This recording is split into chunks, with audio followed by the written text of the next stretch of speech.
ஆடு வெட்டி தலை உருள வெட்டிய வெட்டிய ஆடும் கோழியம்மா மலை போல தலம் சொல்லி இந்த மலைமகள் தனக்கும் கும்பத்தின் மீது இருந்து கொள்ளிருக்க கல்வி காத்தானு திருநகரப்பட்டினம் என்ன பண்றானா கல்வி காத்தான சோதனை பண்றான்.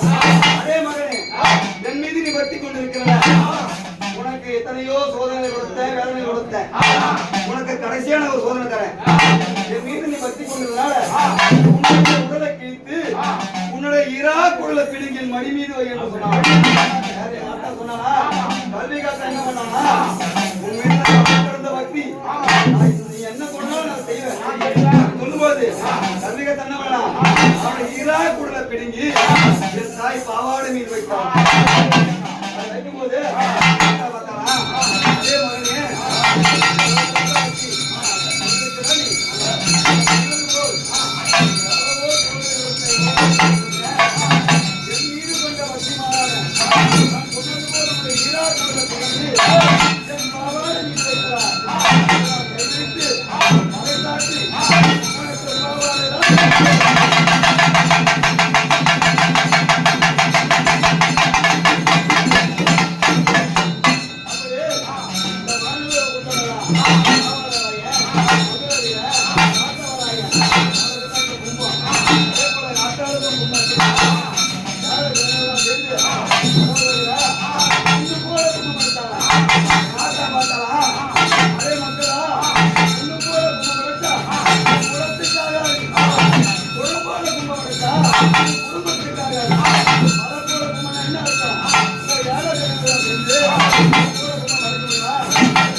சொன்ன வார்த்தை. அப்பொழுது இந்த கிராமத்துல ஒரு மண்பானை செய்வேன். அவன் வீட்டுக்கு எதிர்த்த மாதிரியே ஒரு தறி நெய்யர் இருந்தான். ஆத்தாள தறி நெய்யருக்கு அளவு கடந்த பக்தியா, அந்த குழவனுக்கு அளவு கடந்த பக்தியா. யாருக்கு? அந்த மண்பானை செய்யறான் பாரு, அவனுக்கு ஆத்தா மீது அளவு கடந்த பக்தி. ஆனா தறி நெய்யருக்கான அவனுக்கு பக்தியே கிடையாது. அவன் உழைச்சாதான் அவனுக்கு சோறு. அவன் இருக்கும்போது ஒரு நாள் நாட்கள் கடக்க அந்த தறி நெய்யருக்கு உடல்ல கிடையில்லாம போகுது. அப்பொழுது என்ன பண்றானா, மருத்துவர் நாடும் பொழுது அதே மருத்துவ கிட்ட தான் சொல்றாங்கன்னா, எனக்கு சரியில்லாம உடம்பு சரியில்லை, தெரியல, என்ன பாரப்பா சொல்லும்போது உன்னுடைய உடம்புல எந்த குறையும் இல்லை, உனக்கு தெய்வ குத்தமாக நீ உன்னுடைய குலதெய்வத்தையோ உன்னுடைய ஊர்லயே இருக்கும் கிராம தெய்வம் அவளை போய் பாரு. அதெல்லாம் நம்ம நம்ப மாட்டேன், அது கல்லு. அதெல்லாம் நம்மளுக்கு அந்த வெள்ள தொழில்தான் நம்மளுக்கு ஆசை. சொல்லும்போது என்ன பண்றான், பாப்போம் சொல்லி ஜோசிகாரங்கிட்ட போறான். அவன் என்ன சொல்றான், எப்ப உனக்கு தெய்வ குத்தம் ஆயிடுச்சு, தெய்வத்தை நீ மதிக்க மாட்டேன், தெய்வ குத்தம் ஆனதுனால உன்னுடைய ஆலயத்து, அதாவது உங்க கிராம தேவையை பத்தி உங்களுடைய சரியாகும், உன்னுடைய தொழிலும் விருத்தியாகும். அதெல்லாம் வர முடியாதப்பா, சொல்லு பண்ணும்போது அந்த அம்மாவை பார்த்து உன்னுடைய ஊர்ல இருப்பான் அந்த அம்மா குங்குமத்தை கிட்ட வந்தவங்க முகத்தை பார்த்துட்டு அதுக்கப்புறமா நீ சாப்பிட்டு சூழ இறந்து சொல்லும்போது அது ஒண்ணா செய்யறான். மாதிரி ஒரு மனப்பாடம் அவன் டெய்லி நாள் தேட அந்த கல்லுடையமான வீந்து வாசம் அந்த அம்மாவே கொஞ்சம் கிடக்குறான். அவங்க அந்த அம்மாவோட திருநெ நெத்தியில வச்சுதான் அவங்க எல்லாமே செய்யறான். அவன் முகத்தை பார்த்துட்டு அம்மா சாப்பிட்டு சூழ ஆரம்பிக்க நாட்கள் கிடக்குது. என்ன பண்றான், எழுந்து அந்த திருநீர், அதாவது அம்மாவுடைய குங்குமத்தை கிட்ட முகத்தை பார்த்துட்டு சரி நேரம் அவன் வேலையை பார்க்கறான். கடக்க அந்த மண்பானை செய்யறவனுக்கு திருப்பதி மலை மீது வாழ இருக்கிற வெங்கடேஸ்வரர் அவருக்கு மண்பானை செய்ய வேண்டிய ஆள் வந்து வரும்பொழுது இவர் என்ன பண்றா, குழவன் வெளியே கால 4 மணிக்கெல்லாம் எழுந்து குழமணி எடுக்கிறதுக்கோசம் ஏற்றி போயிடறான். அன்னைக்கு பார்த்து தைரியருக்கு சரியான பசி, அடடா பசி நம்மளுக்கு ஓவரா இருக்குது. அதனால அவன் முகத்தை போய் அந்த அம்மாவுடைய குங்குமத்தை இருக்கிறான் பாரு, அந்த முகத்தை பார்த்து நம்ம சாப்பிட்டு போயிட ஆரம்பிக்கலாம். சொல்லும்போது ஒரு 4 மணிக்கெல்லாம் எழுந்து அந்த குழவை வீட்டாண்ட போறான்.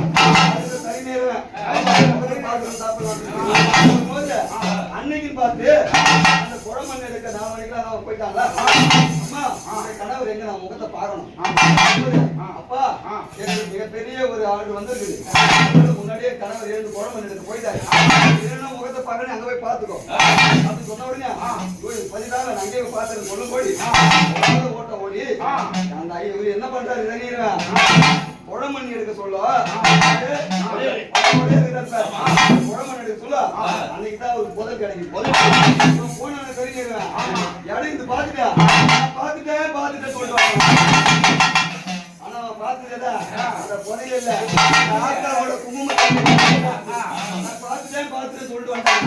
அடடா என்ன பண்றான் உடையாது, என்னைக்கு இல்லாம நமக்கு நீதான் புதையல் கிடைச்சிருக்கு, பாவி வரும் வந்து பார்த்து போட்டாங்க சொல்லிட்டா அசாங்க சேர்ந்துருமே, முன்னாடியே போயிட்டு அந்த பாதி அவன் குத்துலாம் சொன்ன உடனே உடையார் என்ன பண்றானா அதாவது ஓட்டம் ஓடி வந்து பார்த்து எப்பா எனக்கு புதையல் கட்டுதா நீ யார்கிட்ட கொள்ளாத பாதி தரட்டான். என்ன தெரியுதுன்னா அம்மாவை பார்த்து குங்குமத்தை இட்டுக்கிறான் பாரு, அவனை பார்த்த அவன் தாயை நினைச்சு குங்குமத்தை இட்டான் பாரு, அந்த முகத்தை பார்த்ததுக்கே பாதி மனசார கும்பிட்டா அம்மா கிடைக்கும். மகமாரி மகமாரி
தப்பு 100 பிழை அடியானான் செய்தார் எத்தனை துன்பமோ எத்தனை வேதனைகளை உலகில் பிறந்த மாநில ஜென்மத்துக்கம்மா 7 பிறவி பிறந்தாலும் இப்பிறவி வேண்டாம் என்று உன்னிடத்திலே சபதம் செய்கிறேன் சக்தியாய் மானிட பிறவிகளை இந்த மண்ணுலகிலே நான் படைத்தேன் மோகம் காட்டி அடைக்கலாம் தன்னில எத்தனையோ ரிஷிகள் குற்றவித்து முடங்கிடவே ஏதும் இல்லை என்று எமனிடம் எடுத்து கொடுத்தார் கடலும் சமுத்திரம் எல்லாம் அனைவிரண்டாள் கொடி மாமையிலே பிறவி பிறந்தால் இந்த மாநில பிறவி வேண்டாம் அம்மா அறியாமலே நம் மாநில பிறவியாய் பிறந்தால் ஆத்தாளை கருங்குழி அம்மனை மறவா